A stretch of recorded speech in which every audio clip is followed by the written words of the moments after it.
Gracias al comité organizador, especialmente al doctor Gerhard, por la invitación a presentar este curso. Para partir, no tengo ningún conflicto de interés con relación a esta presentación, salvo declarar que no soy experto en glaucoma. La asociación entre uveitis y glaucoma ya lleva mucho tiempo descrita, más de 200 años por este oftalmólogo austriaco, en que en un libro publicado en 1813 describe la asociación entre glaucoma y iritis artrítica.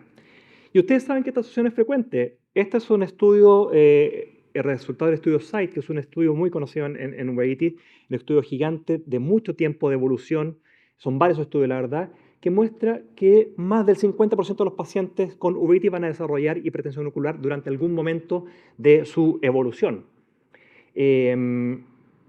Y de estos pacientes, este es un estudio de Estados Unidos, 25% de estos pacientes van a desarrollar glaucoma con daño de papila y de campo visual. En una auditoría que hicimos hace algunos años en el Hospital Salvador, un 13% de nuestros pacientes al final terminó con un glaucoma y de estos pacientes un tercio hubo que hacer una cirugía de tipo filtrante. Por lo tanto, es una causa frecuente de pérdida de visión en nuestros pacientes. ¿Por qué se produce esta asociación?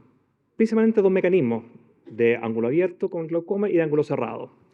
Células y detritos que obstruyen la malla trabecular. Trabeculitis, por ejemplo, en uveitis del virus de la familia herpes o toxoplasma, y la respuesta esteroidal excesiva. Como ven, la respuesta con corticoides es uno de los mecanismos de hipertensión ocular. No es todo. Y por último, tenemos los de ángulo cerrado o ángulo estrecho, por bloqueo cupular por sinequias posteriores, cierre angular por sinequias anteriores y anteriorización del diafragma, por ejemplo, en pacientes con BKH con desprendimiento de retina masivo. A mano izquierda tiene una paciente, la conoscopía de una paciente con un síndrome de despigmentación bilateral aguda del iris y se ve un ángulo completamente tapizado de pigmento. Esta paciente terminó al final operada. Y a la mano derecha un paciente con una artritis reactiva, con una uveitis intensa, con sinequias posteriores en 360 grados, que hizo un bloqueo pupilar. Este paciente de la derecha llegó reciente. Este paciente no hay que hacer iridotomía, no hay que hacer iridectomía, hay que tratar de dilatar la pupila. Logrando dilatar un poquito la pupila, rompemos el bloqueo y solucionamos el glaucoma agudo. Si tenemos por otro lado un paciente que llega con un glaucoma o sea, una uveitis crónica con adherencia que son imposibles de despegar, bueno, ahí habrá que hacer la iridotomía o la iridectomía. Y esto nos pasa, muchas veces estos pacientes lo ingresamos al hospital, y llega el becado, hay que hacerle una iridotomía. No, dilatémoslo full, como va a estar dilatando un glaucoma agudo, dilatémoslo full. Se rompe un poquito, un par de grados, se libera el bloqueo pupilar. Errores comunes en el manejo de la hipertensión ocular y uveitis. No hacer conoscopía. No, esta sala está llena de glaucomatólogos. Nosotros hacemos conoscopía. Este es un estudio publicado hace algún tiempo que menos del 50% en policlínico de glaucoma tenía hecha la conoscopía en la primera visita. Así que si los glaucomatólogos no hacen conoscopías, ¿qué nos queda para los uveólogos? Asumir que la cámara anterior amplia es sinónimo de ángulo abierto. Otro error frecuente. Asumir que toda hipertensión ocular es secundaria al corticoide. O, por ejemplo, suspender o disminuir los corticoides en uveitis que son eminentemente hipertensivas. Cuando llega un paciente, una uveitis que es altamente sospechosa de herpes, presión de 30, 40 o crisis glaucomatociclítica, el efecto hipotensor del corticoide es mucho mejor que el hipotensor en sí, que las gotas que usamos para bajar la presión de los ojos. Estos pacientes se manejan manejando la trabeculitis, dándole corticoides.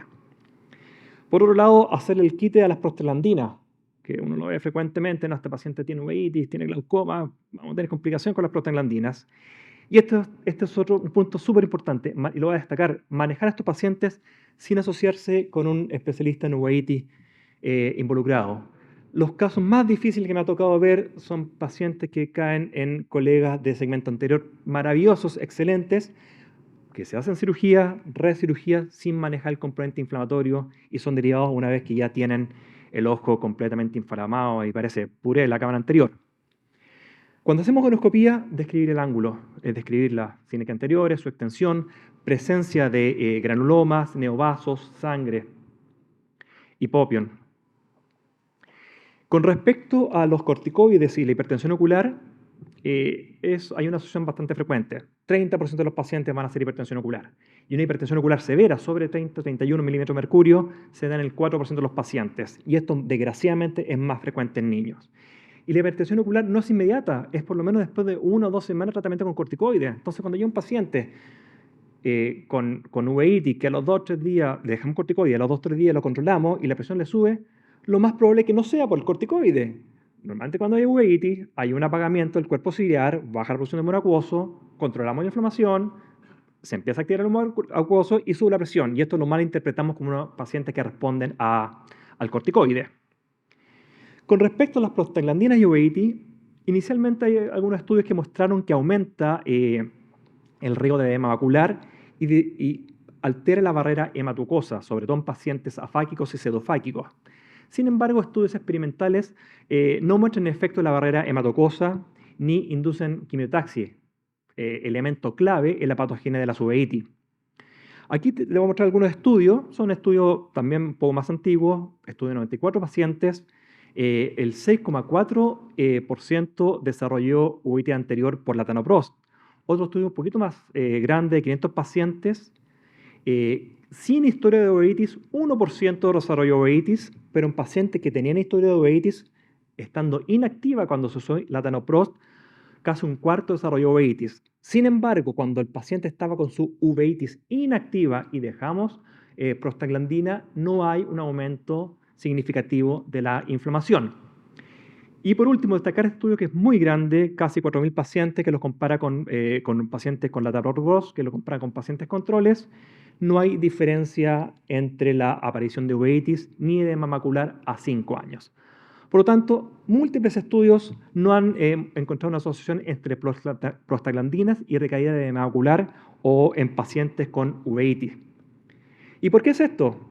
Una gota de la latanoprost a la dosis que usamos normalmente contiene 1,5 microgramos de latanoprost. Y de esto, el 1% entra al ojo, esos 0,015 microgramos entra en cámara anterior, ni siquiera a espacio de vitrio. Y se ha visto que en estudios en conejos, la inyección de sobre 500 microgramos de prostaglandinas en el vitrio, recién en ese momento se produce aumento de la filtración angiográfica. Por lo tanto, yo uso prostaglandina en las uveitis. Si le edema macular empero, bueno, ahí veremos si la suspendemos, pero el daño por glaucoma es irreversible. El daño por el edema macular o el aumento de la uveitis normalmente es reversible y eso lo podemos manejar nosotros. Con respecto al tratamiento, no sé si faltó ahí eso. Con respecto al tratamiento, el SRT. Le voy a mostrar un par de estudios que no hay tanta evidencia con respecto a estos tratamientos para pacientes con uveitis. Esto es un estudio chino de 20 ojos de 19 pacientes en que hicieron hipertensión ocular por el uso de corticoide, ya sea local o sistémico. Esta era uveitis anterior, intermedia, de cualquier ubicación. Y se le hizo un SLT en 360 grados con procedimiento único. Y se definió el éxito como disminución de la presión de 18 para abajo y un 20% por lo menos de reducción de la presión basal.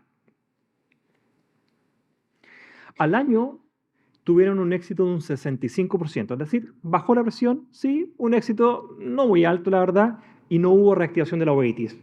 Este es un segundo estudio realizado en Estados Unidos por Foster, que de 15 ojos en pacientes con uveitis, a ellos les gusta mucho el implante fluocinolona, pero produce altísima tasa de glaucoma y de catarata.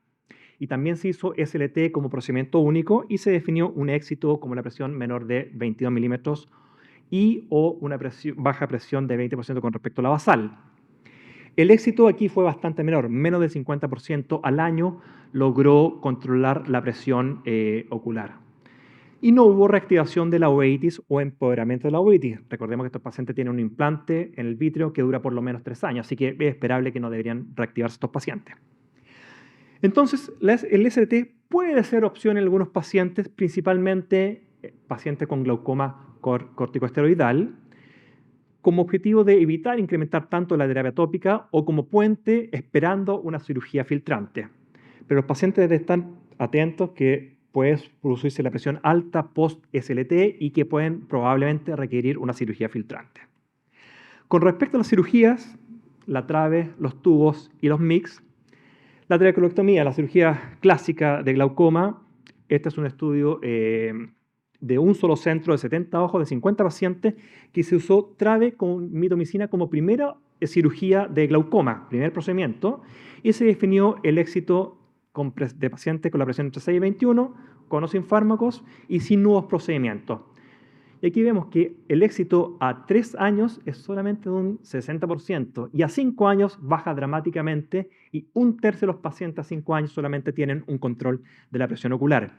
Más aún, un cuarto de estos pacientes necesitó un segundo procedimiento para controlar la presión. ¿Sirve? Sí, pero no para siempre.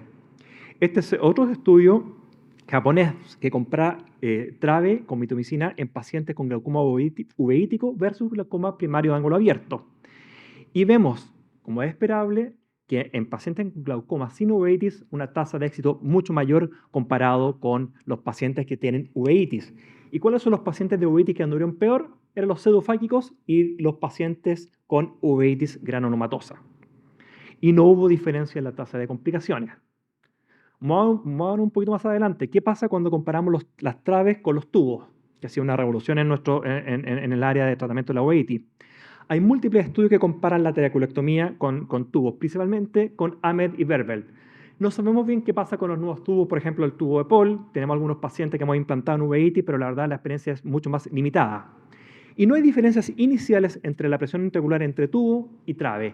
No obstante, hay mucho mayor tasa de la cirugía en las traves que en los tubos. Esta falla aparece más precozmente y hay mucho mayor frecuencia de complicaciones en las trabeculectomías en comparación con los tubos. Ahora, si nos dedicamos a comparar la efectividad de los tubos más frecuentes que se usan, el AMED, valvulado y el Verbel, este es un estudio retrospectivo de 137 ojos. Se definió ese éxito de tratamiento, presiones normales y disminución de la presión por lo menos del 20%. Y fíjense, la línea verde, el Verbel, durante los primeros meses logra controlar mejor la presión intraocular que la válvula de AMED. Sin embargo, durante los meses siguientes se equiparan bastante. Pero después al final del seguimiento, por lo menos después de los 2 o 3 años, el tubo de Verbel logró mejor bajar la presión en comparación con el AMED. Este es otro estudio, aquí el éxito completo, es decir, sin hipotensores, 9% versus Verbel, un éxito de un 30%. Pero este éxito del Verbel estuvo asociado a una tasa muchísimo mayor de complicaciones. Este es otro estudio que compara tubos de AMED con Verbel en pacientes con y sin uveitis. Pero nuevamente quiero que se concentren en el gráfico, en la línea roja y la verde. Roja AMED, verde Verbel. Los primeros días post cirugía, la válvula AMED baja mejor la presión intraocular que el Verbel, que lo sabemos por el mecanismo de acción de la válvula.